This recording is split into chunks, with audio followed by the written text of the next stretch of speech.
Quero convidar você a abrir sua Bíblia lá em Filipenses capítulo 4, capítulo 3. Perdão, irmãos, desculpem.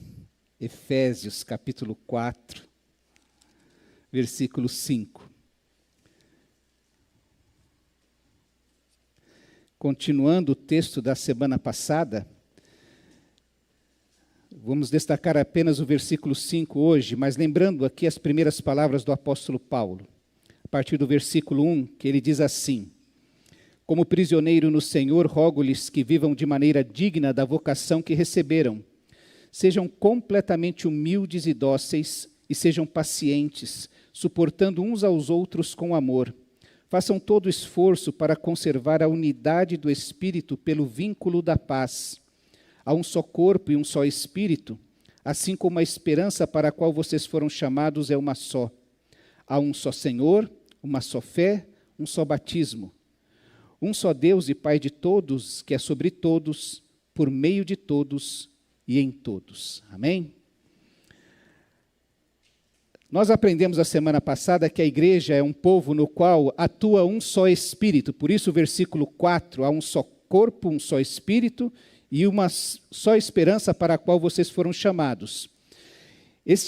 Há um só Espírito que vai formando um corpo com uma única esperança no coração. O Espírito Santo molda a sua igreja, molda uma consciência na igreja, de tal maneira que ela se torna um povo com uma mentalidade, a mentalidade de Cristo. Por isso nós aprendemos isso a semana passada, que era isso que Paulo estava querendo falar àquela igreja, quando falava sobre este corpo, movido por este Espírito, por esta mentalidade, que criava nesse povo todo apenas uma única esperança. Agora Paulo fala no versículo 5 que há um só Senhor, uma só fé e um só batismo, porque ele começa a nos falar a respeito de como esta mentalidade de Cristo se manifesta na prática. Como é que nós nos tornamos, ou como Cristo se torna Senhor em nossa vida, ou como esse senhorio de Cristo se manifesta em nossa vida.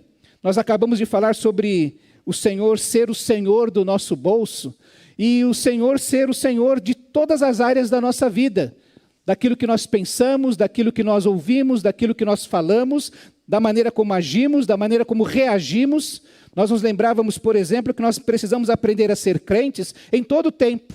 A gente que cresceu na igreja, nasceu na igreja, tinha que aprender desde criancinha a ser crente. Hoje de manhã eu brincava com alguns adolescentes que estavam aqui sobre a gente colar, né, na escola. Olha, aquela tentação de ou colar ou de passar cola, não é?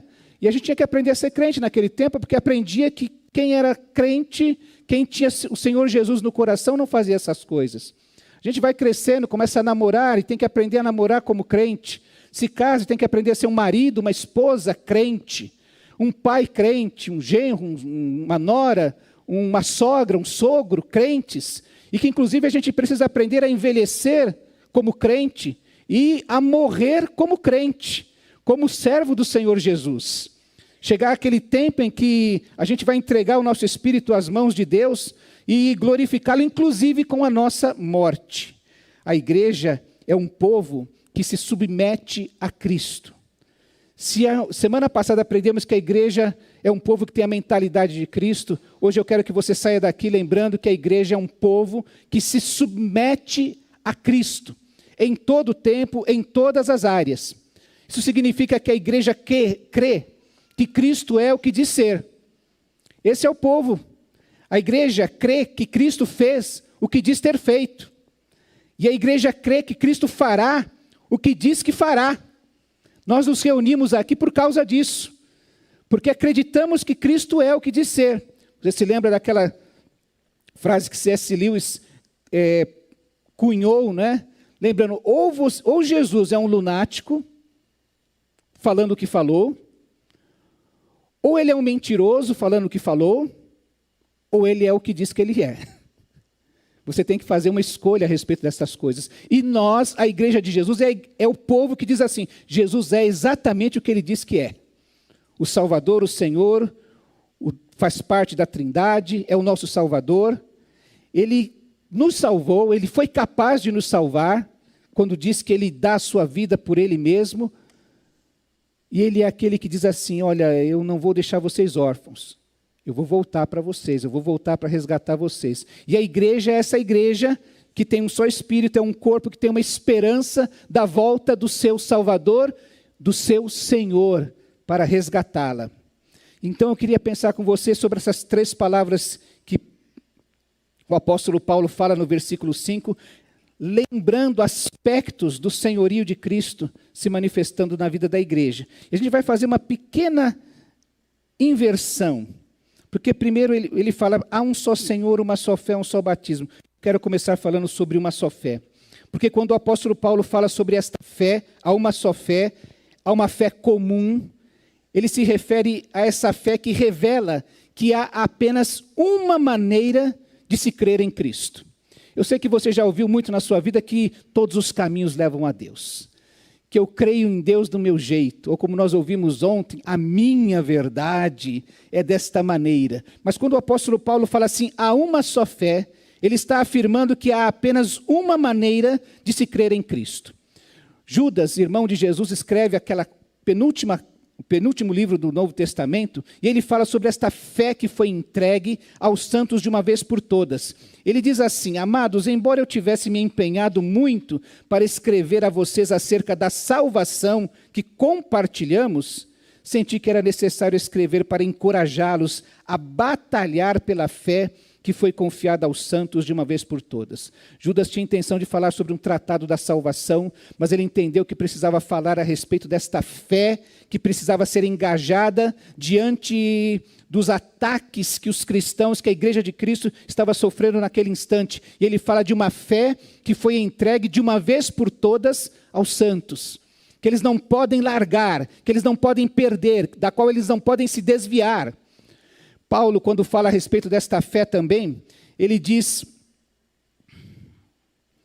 que a vida de fé, ela acontece em Deus.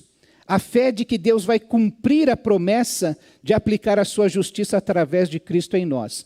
Há um ensino, um conteúdo, e que nós colocamos a nossa crença, a nossa fé, a nossa confiança de que Ele é verdade, de que Ele vai acontecer. O apóstolo Paulo diz que o justo, ele vive pela fé.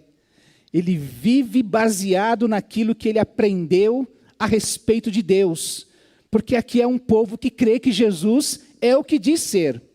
Ele diz assim lá aos Romanos, não me envergonho do evangelho, dessa boa notícia, porque é o poder de Deus para a salvação de todo aquele que crê, primeiro dos judeus, depois do grego. Porque no evangelho é revelada a justiça de Deus, uma justiça que do princípio ao fim é pela fé. Como está escrito, o justo viverá pela fé, pela confiança que ele tem nesta verdade, de que Deus, do princípio ao fim, vai olhar para nós e vai nos julgar pela fé, não pelos nossos méritos. É por isso que o apóstolo Paulo, e agora eu gostaria de voltar lá em Filipenses, que eu citei no começo, no capítulo 3, ela revela de uma maneira muito completa uma compreensão a respeito da fé.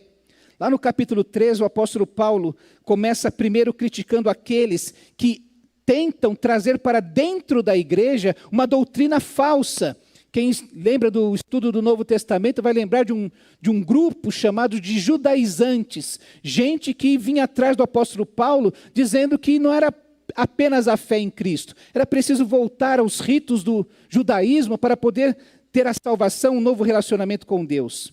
Paulo então fala, a partir do verso 3, ele diz assim, Filipenses 3, versículo 3, pois nós é que somos a circuncisão, nós que adoramos pelo Espírito de Deus, que nos gloriamos em Cristo Jesus e não temos confiança alguma na carne. Quando ele faz essa afirmação de que nós é que somos a circuncisão, ele está fazendo uma referência àquela prática do Antigo Testamento que era o sinal da aliança de Deus com o povo de Israel. Lá em Gênesis 17 está escrito assim, Deus falando a Abraão, pelas próximas gerações, todo menino de 8 dias de idade entre vocês terá que ser circuncidado, tanto os escravos nascidos na sua casa, quanto os que foram comprados de estrangeiros, que são da sua descendência, sejam nascidos na sua casa, sejam comprados com seu dinheiro, terão que ser circuncidados. A minha aliança, marcada no corpo de vocês, será uma aliança perpétua. Isso foi o que Deus falou para Abraão. Essa circuncisão, ela é uma marca de que vocês são meu povo. Aí Paulo chega e diz assim, nós é que somos a verdadeira circuncisão. Nós que servimos a Deus em espírito, nos gloriamos em Cristo Jesus e não confiamos na carne. Paulo está falando para aqueles crentes o seguinte, olha, vocês pensam que são povo de Deus porque tem essa marca no corpo? Não é verdade. Isso não significa nada. Nós não confiamos na carne, é o que ele diz. Quem é povo de Deus e tem uma marca de que pertence a Deus, não confia na carne. Então ele diz nos versículos seguintes, embora eu mesmo tenha razões para ter tal confiança, porque ele era um judeu, ele diz assim, se alguém pensa que tem razões para confiar na carne, eu ainda mais, circuncidado no 8º dia de vida, pertencente ao povo de Israel, à tribo de Benjamim, hebreu dos hebreus, quanto à lei fariseu, quanto ao zelo perseguidor da igreja, quanto à justiça que há na lei, irrepreensível. Paulo está dizendo assim, olha, nós não confiamos na carne, eu não confio na minha descendência, eu não confio nas coisas que eu posso fazer, na maneira como eu consigo cumprir rigorosamente todos os preceitos da lei, nem o quanto eu sou melhor que outras pessoas com as quais eu me comparo. Eu não posso mais me gloriar na carne. É o que Paulo está falando. A marca de que pertencemos a Deus, de que somos a circuncisão, é que não confiamos mais na carne. Não importa a minha descendência ou a minha ascendência, a tradição da minha família, as verdades que eu ouço por aí, do tipo que todos os caminhos levam a Deus, eu não confio mais na minha carne e na minha humanidade. Essa é uma marca daqueles que pertencem a Deus, da verdadeira fé. Ele vai falar que nós gloriamos em Cristo.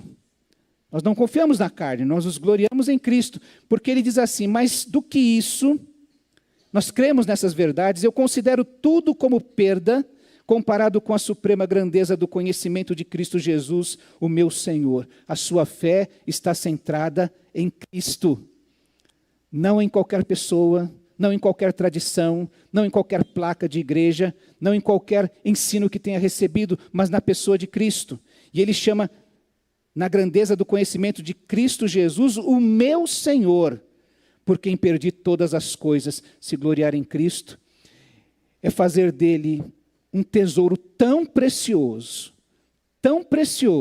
que você abre mão de todas as outras coisas. Tudo mais não tem o mesmo valor que Cristo Jesus. Eu as considero como esterco para poder ganhar Cristo e ser encontrado nele.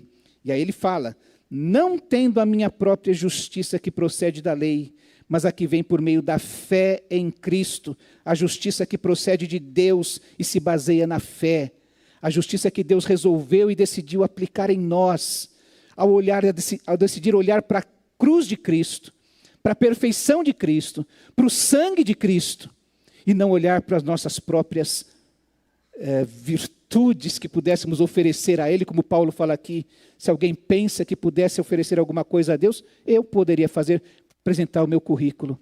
Mas Paulo fala, não, eu abri mão de tudo isso, aliás, eu considerei tudo isso como lixo, como esterco, para ser jogado fora. Eu quero conhecer Cristo, o poder da sua ressurreição e a participação nos seus sofrimentos, tornando-me como Ele na sua morte, para que de alguma forma alcançar a ressurreição dentre os mortos. Isso é ser circuncisão. Isso é ter a marca da aliança com Deus, se gloriar em Cristo Jesus e desejar, ter esse desejo no coração, aquela esperança que o Espírito Santo coloca no coração da igreja, de alcançar esta ressurreição em Cristo. Nós somos um povo que tem a mentalidade de Cristo, nós somos um povo que se submete a Cristo, e a sua mentalidade é exatamente essa: todas as coisas deste mundo, todo este mundo, não tem valor diante da verdade de que um dia teremos a eternidade para viver na presença de Deus. E isto é o tesouro muito maior do que qualquer coisa que possamos ter neste mundo. Ser a circuncisão, ter a marca do povo de Deus, é aprender a se gloriar em Cristo Jesus. A fé é essa verdade do Evangelho, a justificação que é feita por Cristo Jesus. Tem gente que não entende isso, tem gente que tem muita fé em Cristo, muita fé em Deus, mas ele não tem nenhum entendimento de como é que isso funciona. E é interessante que quanto mais você se aprofunda em conhecer aquilo que a palavra de Deus nos ensina a respeito do que Deus fez por nós, mais extasiados ficamos, mais impressionados ficamos com Deus. Como é que Deus teve essa ideia? Como é que Deus ousou realizar isso?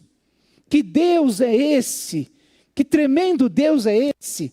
Que abre mão da sua glória, das prerrogativas divinas, e vem se enfiar na lama na qual a humanidade se vive, caminhar conosco, sofrer as nossas dores, e nos amar de uma maneira imensurável, morrer no nosso lugar.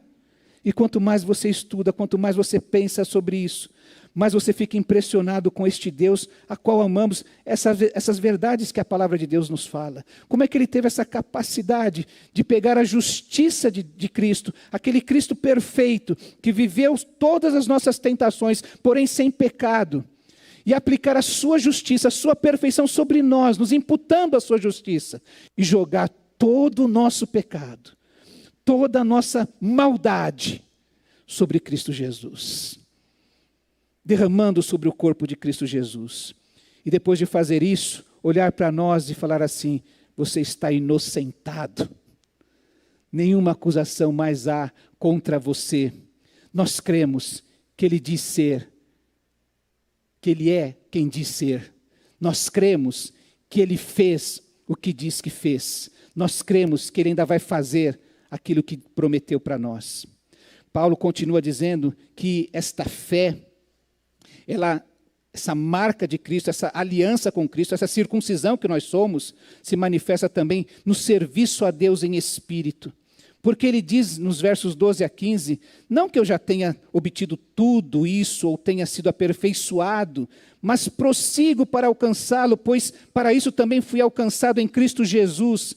A minha esperança, o meu coração, a minha mente, os meus projetos, os meus sonhos, eles estão direcionados por Cristo Jesus. Ele afirma: irmãos, não penso que eu mesmo já tenha alcançado, mas eu faço uma coisa: eu esqueço das coisas que ficaram para trás e avanço para as que estão adiante, prosseguindo para o alvo, a fim de alcançar o prêmio do chamado celestial de Deus em Cristo Jesus. E ele afirma que isto é maturidade. Não é ficar patinando na sua vida, é enfrentar os desertos da vida, as provações, as tribulações, o inimigo, de joelhos, em oração, em busca da palavra de Deus, para que isso possa de novo tomar conta do meu coração, a minha mente seja tomada pelo Espírito e manifeste em minha mentalidade de Cristo. É isso que Paulo afirma aos Coríntios quando diz que nós, porém, temos a mente de Cristo. Somos um povo que é capaz de raciocinar como Cristo Jesus. E diante dos problemas que enfrentamos nesta vida, Paulo diz: todos nós que alcançamos a maturidade devemos ver as coisas dessa forma. Está difícil, está complicado. Essa semana eu estava ouvindo uma música de aquele estilo bem pentecostal, né? A Aline vai lembrar aí. Está difícil, louve. Como é que é? Deus vai na frente, abrindo caminhos, quebrando as correntes, tirando os espinhos, ordena aos anjos para contigo lutar. Ele abre as portas para ninguém mais fechar. E está sofrendo, louve, está chorando, louve, louve, e vamos... com muito louvor, isso, lembra? Com muito louvor. Porque a ideia do cristão é essa. A gente tem problemas, a gente não pode fingir que não existem, mas a nossa mentalidade é que nós temos um Deus que diz que faz coisas, que diz que já nos salvou, que diz que tem nas palmas das suas mãos e que de lá ninguém vai nos tirar. É este Espírito que cria esta esperança em nosso coração para enfrentar as questões da nossa vida. A garantia da eternidade na presença do Senhor mas também a companhia dele em todo o tempo, em todo vale, em toda circunstância. Então, a gente pode dobrar os joelhos e clamar a Deus, viver pela fé, nesse Deus que vai me ouvir, que vai me atender, que vai me buscar no buraco em que eu estiver. Paulo está falando dessa fé, que também é uma fé subjetiva em cada crente. Essa fé que tem essa crença, essas verdades todas, mas que se manifesta na sua vida. O que você faz diante das suas lutas? Vai reclamar? Eu estou te dando uma dica aqui. Dobra o teu joelho e clama. Aquela experiência que Jacó viveu na presença de Deus, eu vou lutar com Deus a madrugada inteira, não vou largar o Senhor. Isso é verdade para nós. Quando Jesus ensina os seus discípulos a orar, ele ensina os discípulos a orar porque ele orava constantemente, muito tempo, e orientou os seus discípulos: entre no teu quarto, não fica perturbando os outros. Não fica perturbando os outros. Entra no teu quarto, fecha a tua porta. Olha, tem gente que por insistir recebe resposta do juiz. Eu acho que Jesus não conhecia a justiça brasileira ainda. Então, não é? Falou do juiz iníquo que por causa da insistência teria resposta.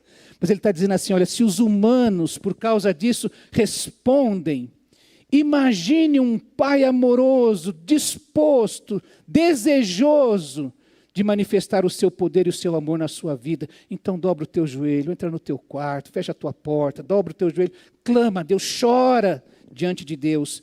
Isso é manifestar fé. Tá? Jesus, não importa o problema, a fé, uma só fé, essa fé que, como o apóstolo Paulo fala, é a marca de que nós pertencemos a Deus, é essa marca da circuncisão. Nós somos a circuncisão, nós os que vivemos pela fé, nós os que adoramos no Espírito, nós os que nos gloriamos em Cristo Jesus e que não temos confiança alguma na carne. Paulo então fala, eu não confio na carne, eu confio em Cristo Jesus e eu tenho essa esperança no meu coração. O apóstolo Paulo também fala que há um só batismo. E se ele fala que há uma só fé, e ele revela ali que existe apenas uma maneira de se crer em Cristo. Quando ele fala que há um só batismo, ele revela que há apenas uma maneira de se identificar com Cristo. Eu preciso primeiro depositar minha fé em Cristo Jesus. Mas depois eu preciso caminhar com Cristo Jesus, me identificando com Ele. O batismo é uma confissão pública da minha fé. Aliás, quem se batiza não precisava nem dar testemunho. O ato é o seu testemunho, diante da igreja. Se ele entendeu a fé, ele sabe que o batismo é um símbolo da sua fé. É o símbolo da sua experiência com Cristo Jesus. Grosso modo, quando você é deitado nas águas, você está sendo sepultado com Cristo. Mas ao ser levantado, você está ressurgindo da morte com Cristo Jesus. Isso já aconteceu quando você depositou a sua fé em Cristo. Mas o batismo revela para todo mundo. Você dizendo assim, olha, eu vivi isso. Eu experimentei isso. E eu quero confessar agora que eu morri com Cristo, mas já ressurgi com Cristo Jesus. Significa que você mortificou o seu eu, que você morreu para o domínio do pecado. Eu quero lembrar aqui o capítulo 6 de Romanos, quando o apóstolo Paulo fala sobre o batismo. Ele diz assim, que diremos então? Continuaremos pecando para que a graça aumente? Porque tem gente que fala assim, olha, é tão gostoso ser perdoado, que eu vou pecar para poder ser perdoado. A graça é tão envolvente, é tão gostosa, uma experiência tão poderosa, que vale a pena pecar para poder experimentar. Paulo fala, não. Que diremos então? Continuaremos pecando para que a graça aumente? De maneira nenhuma. Nós, os que morremos para o pecado, como podemos continuar vivendo nele? Ou vocês não sabem que todos nós que fomos batizados em Cristo Jesus, fomos batizados em sua morte? Portanto, fomos sepultados com ele na morte por meio do batismo, a fim de que, assim como Cristo foi ressuscitado dos mortos, mediante a glória do Pai, também nós vivamos uma vida nova, ou em algumas versões, em novidade de vida. A verdade do Evangelho é que, quando cremos em Cristo Jesus, morremos para o poder do pecado. Se todos nós antes estávamos mortos nos nossos delitos e pecados, em Cristo Jesus, nós fomos libertos do poder que o pecado tem sobre a nossa vida. Não somos mais escravos do pecado, já ressuscitamos com Cristo para uma nova vida, para viver em novidade de vida. Isso significa em constância, que os problemas de hoje podem ser vencidos hoje e amanhã poderão ser vencidos novamente, que teremos sempre o poder, a possibilidade, melhor dizendo, de acessar o poder de Deus. E olha que a promessa de Deus, assim, o poder glorioso que trouxe Jesus do mundo dos mortos, é o poder que está à disposição do seu povo para viver esta vida nova a cada dia. É o poder que está à nossa disposição. E é esse poder que nós precisamos buscar no quarto fechado, de joelhos, em oração, a cada dia, a cada instante, a cada circunstância. Não é qualquer poder, é o poder que trouxe Jesus dos mortos, que venceu a morte, o último inimigo que cada um de nós aqui haverá de enfrentar. Paulo diz exatamente isso. Como Cristo foi ressuscitado dentre os mortos pela glória do Pai, assim também vivamos em novidade de vida. No verso 5, ele diz assim: se dessa forma fomos unidos a Ele na semelhança da sua morte, certamente o seremos também na semelhança da sua ressurreição. Quando ele usa a expressão certamente, ele está falando de fé.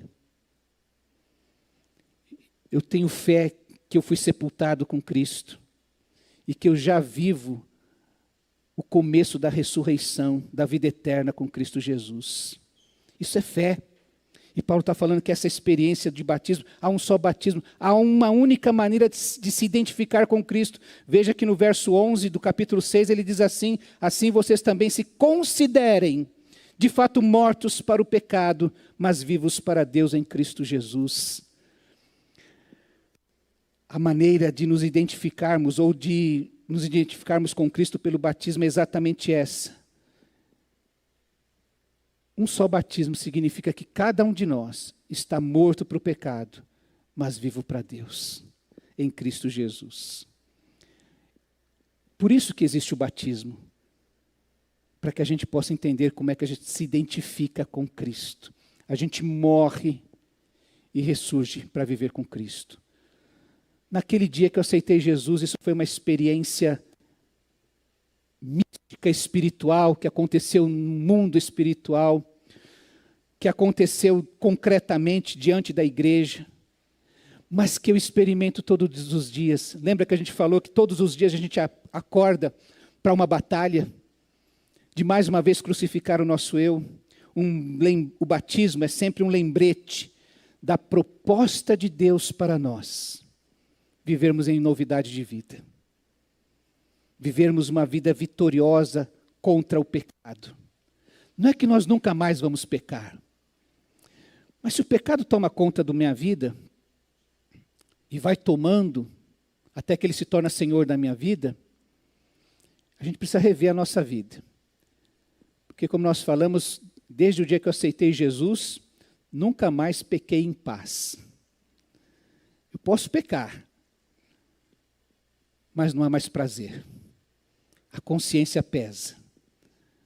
Fala, eu não fui liberto do poder do pecado para isso. O meu Senhor não morreu naquela cruz, não tomou sobre si os meus pecados, para eu não viver em novidade de vida. E a gente vai recorrer a Deus, vai recorrer a Cristo, para poder viver em novidade de vida.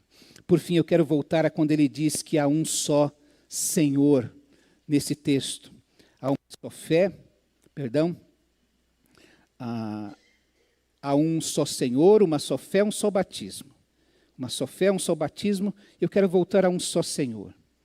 Quando Paulo fala isso, há um só Senhor, ele revela que há apenas uma maneira de se relacionar com Cristo. fazendo dele o nosso Senhor. Aprendendo a chamá-lo de Senhor. Eu não lembrava dessa informação que o Jonathan trouxe no início do nosso culto. 25 vezes a expressão salvação e 650 vezes Jesus é tratado como Senhor. Às vezes a gente encontra Jesus e quer a salvação que Ele tem nos prometido. Quem não quer ir para o céu? Quem não quer ir para o céu aqui? Não é? Todo mundo quer ir para o céu. Mas às vezes Jesus nos chama a carregar a cruz, a segui-lo, a largar as redes, a ter uma caminhada de discipulado com Ele. E você vai se lembrar de alguns discípulos que andaram com Jesus. Gente que duvidou, como Tomé. Mais de 2000 anos ele continua com a fama de que é aquele que duvida. Aquele que, ouvindo o testemunho das mulheres, ouvindo o testemunho dos outros apóstolos, mesmo assim disse para eles assim, vocês viram aí, tudo bem, eu não estava aqui, mas se eu não puder tocar meu dedo nas feridas das mãos, no lado dele, eu não creio. E Jesus vem para falar com Tomé. Tomé, e fala assim, Tomé, seja crente, não incrédulo. Toca nas minhas mãos, está aqui. O que é que Tomé responde para Jesus?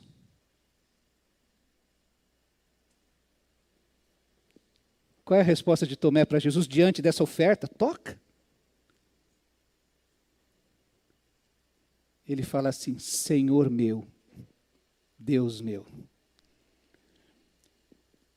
Ali todas as resistências de Tomé, a sua incredulidade, as suas dúvidas todas, cedem ao senhorio de Cristo.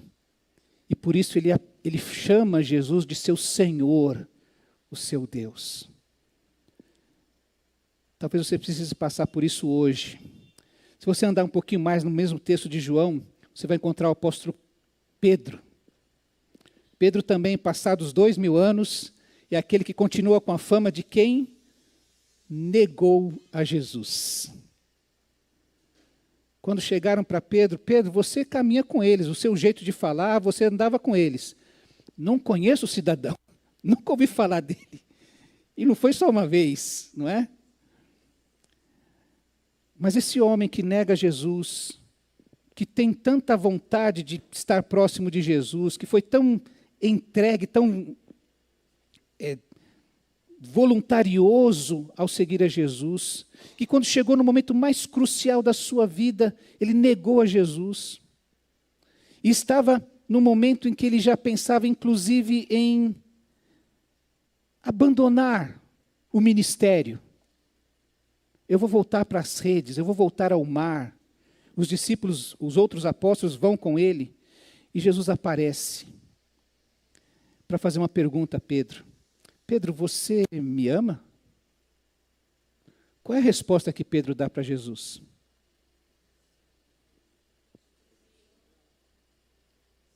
Sim, Senhor, tu sabes que eu te amo.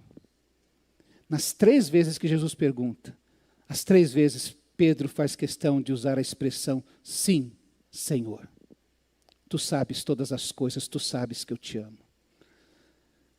Ali, todas as resistências de Pedro, todo o seu remorso, todo seu arrependimento, todas as suas dúvidas com relação ao seu chamado, cederam ao senhorio de Cristo. O Senhor é o meu Senhor. Eu quero lembrar, para terminar, daquilo que aconteceu com o apóstolo Paulo, quando ele ainda era identificado como Saulo. Como ele mesmo se apresentou em Filipenses, ele excedia em virtudes aos da sua mesma idade, ele era irrepreensível, ele era zeloso ao extremo, e ele tinha certeza na sua cabeça de que ele deveria perseguir a igreja de Cristo Jesus, os do caminho, porque aquilo era uma seita que desviava Israel de caminhar na direção do seu Deus. E um dia, tomado de ódio, como ele mesmo diz, autorizado pelas autoridades daquele momento, ele vai perseguir os cristãos. E o Salvador Jesus, o Senhor Jesus, entra no caminho de Paulo, de Saulo, invade a história de Saulo. E quando Saulo cai de joelhos e ouve aquela voz diante daquela luz tão forte, que pergunta: Saulo, Saulo, por que você me persegue? Jesus estava na eternidade, ele estava perseguindo os cristãos, mas Jesus, vamos lembrar que a igreja de Jesus é o seu corpo. E por isso Jesus se identifica com aqueles cristãos que estavam sendo perseguidos naquele instante. E a pergunta para Saulo não é: por que você persegue estas mulheres, estes homens, estas crianças, estes meus discípulos? Porque você me persegue. E qual a resposta de Saulo diante daquela pergunta, daquela luz?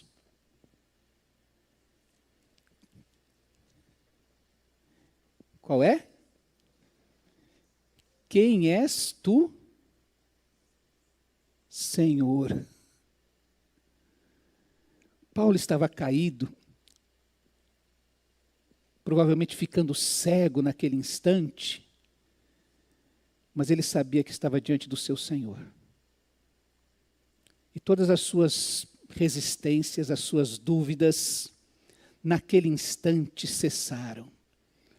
E abriu-se no coração e na mente de Saulo uma nova perspectiva. Quem és tu, Senhor? E alguns dias depois, quando Ananias vai orar para Saulo, que as escamas caem dos seus olhos, ele já sabia quem era o seu Senhor. Ele já tinha plena certeza de quem era o seu Senhor. E é por isso que nós, como vimos hoje pela manhã, descobrimos um homem que sabe o seu chamado, que tem consciência do seu chamado e que tem compromisso com o seu chamado, pronto a realizar o seu ministério. A igreja é este povo que se submete a Cristo Jesus, assim como toda igreja, todo cristão precisa fazer isso. A igreja manifesta a sua fidelidade ao senhorio de Cristo, quando aprende a depositar toda a sua confiança em Cristo. Quando confessa Cristo diante de todos. Eu tenho uma só fé. Eu tenho um só batismo. E ele submete, cada área da sua vida a Cristo Jesus. Vai mortificando o seu eu, o seu ego, cada dia e cada vez mais. A igreja é um povo que tem a mentalidade de Cristo. E a igreja é um povo que se submete a Cristo em todas as suas áreas. Eu quero convidar você, nesse instante, a pedir a Deus: Senhor, dá-me a mesma visão. Ore pela sua igreja, para que todos nós tenhamos um só Senhor, uma só fé, um só batismo, pela unidade da igreja sempre. Como nós aprendemos hoje, o desafio. Vamos colocar o nosso coração diante de Deus, a nossa mente diante de Deus, para podermos permitir que Ele crie em nós, que haja uma só esperança, um só Espírito, e para que o mundo perceba a presença de Cristo através da sua igreja.